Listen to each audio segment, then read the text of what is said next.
Can I start, Sylvia? Yes. Okay.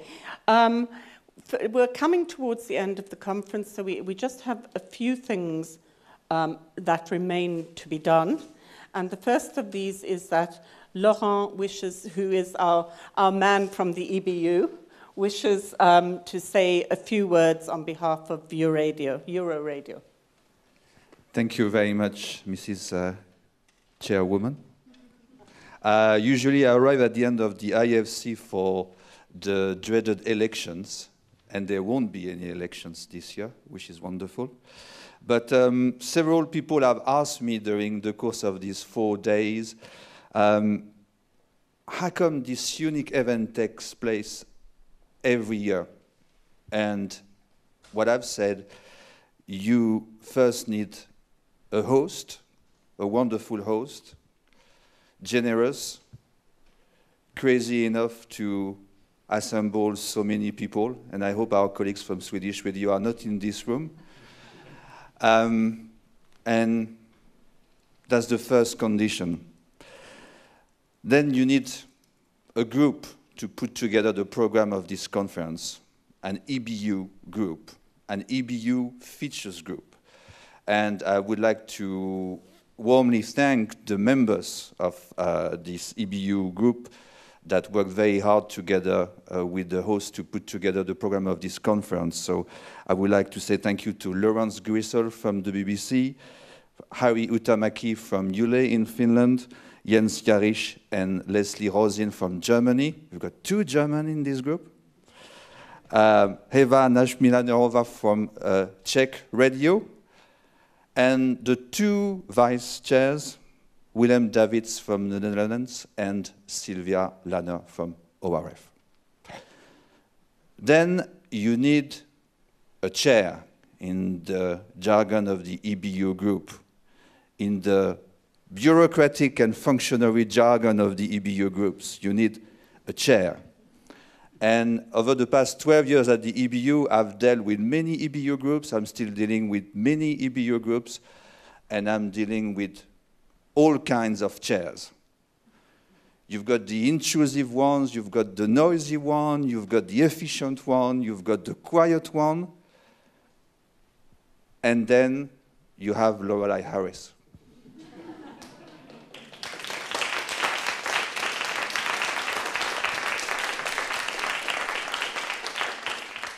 And all these adjectives put together, all the good ones, that's Lorelei Harris. She is a very efficient, warm person. She can also smack you with a very short email, but one of the things she does, and she has done over more than 10 years, she has made this group work and reach a wonderful goal that is the IFC.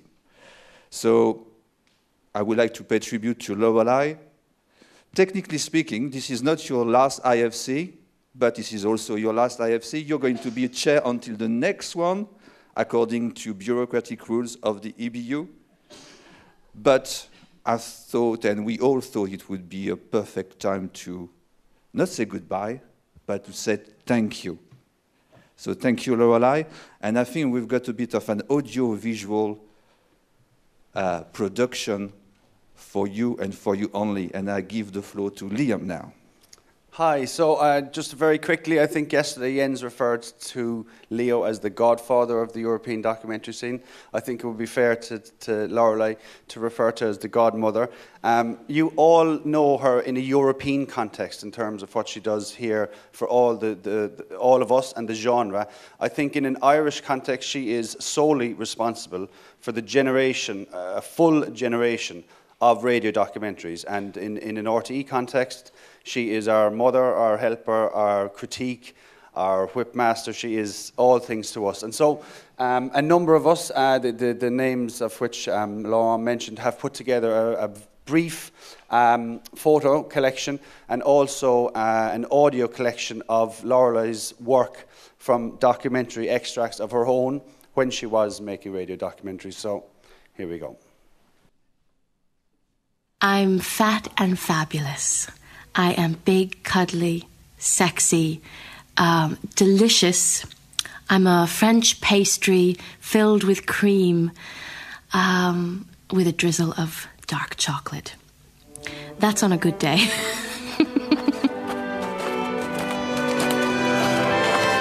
This is absolutely wonderful. Footsteps on snow. They clambered down the cove towards the sea. And is this just a river? It's the river's coming on our right here. Yeah, you'll see. We'll see it more easily when we get further down. I suppose I remember very clearly my first confession and my last, which is more than everyone can say. I stopped going to confession quite late for my generation in a way. I went very faithfully till I was about 20. This is the story of Herman, a bachelor farmer of advancing years who lives on his own in County Galway. A man without dreams, or so he says.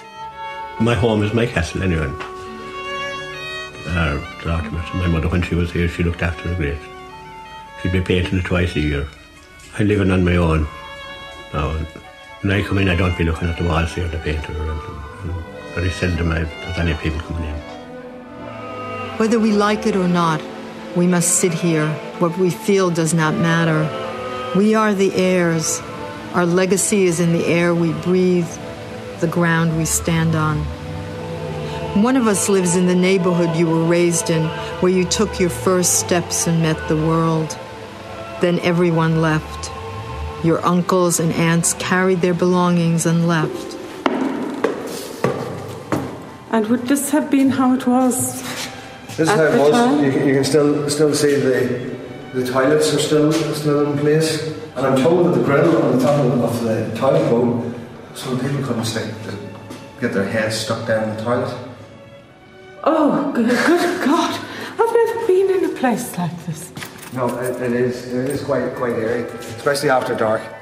The school authorities would like to present a picture that most of the parents at the school were outraged by Eileen's situation. Would this have been your understanding?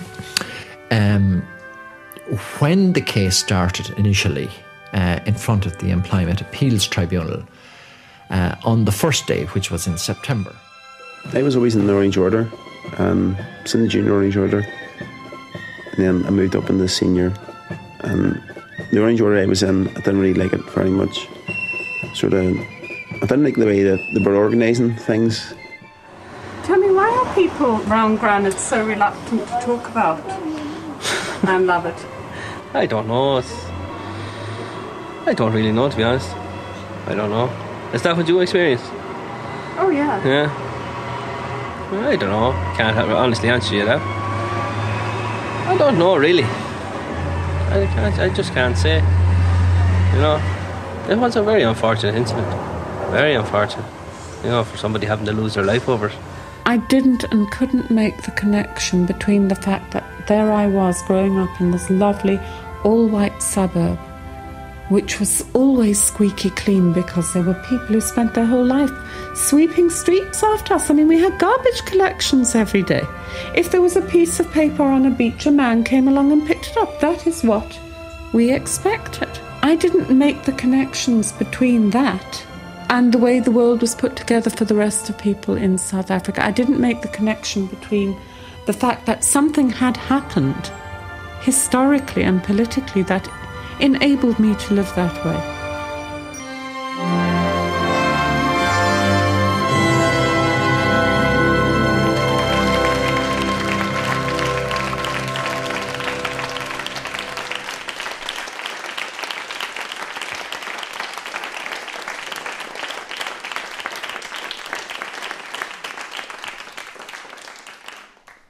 Thank you very much.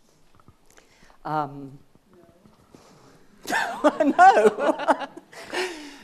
There wouldn't be a tribute to you without the present. That would be a shame. Oh, good. I like a that. Shame. And the endless trust in me of the feature group allowed me to hand you over a present, even to buy it for you. And as we share similar obsessions in let's say, jewelries. Now I need help. One of my ladies who is helping me with the wet things. While they're dealing with that, I just want to say thank you very much to Liam and to everybody else who put that together. Some of those programs are so old I can't even remember them anymore.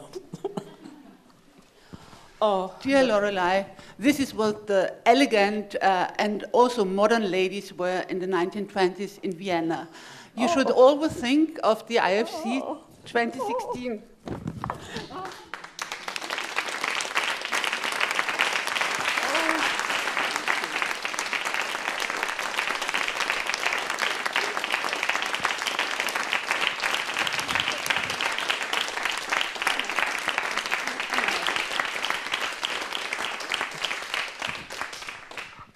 Now, we're moving on rapidly. No. Now, we changed plan a little, and you now have the honor just to listen to me. Oh, right. Okay. No, first of all, I want to thank everybody who is involved in this tribute, and I know that Liam and Simon and Laurent did a great job. And now I want to do something I wanted to do the last 364 days, because last year in May, I got an animal, and this animal I took to my office, and it was sitting next to me and was looking every day if I do enough preparation for the IFC in Vienna. And now I'm very glad, and I hope Ilva didn't escape. I'm very glad to hand Ilva over my lovely house animal, office animal. It will give you strength. It will make you desperate, and probably it will make you stay in Vienna because they don't let you on the airplane.